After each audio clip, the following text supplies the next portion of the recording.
Hi everyone, সবাইকে সুপ্রভাত। আজকে হচ্ছে জুলাইয়ের 15 তারিখ। আষাঢ় মাস চলছে। ধরেন আরো বর্ষাকালের আরো একটি মাস বাকি রয়ে গেছে, শ্রাবণ মাস। ভরা বর্ষা। শ্রাবণ মাসেই সবচেয়ে বেশি বৃষ্টি হয়। কিন্তু দেখুন, প্রকৃতির এই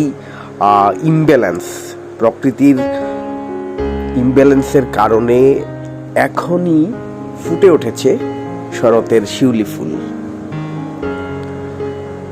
না, এই যে আমরা প্রকৃতিকে বিষিয়ে তুলেছি, তার কারণেই প্রকৃতিও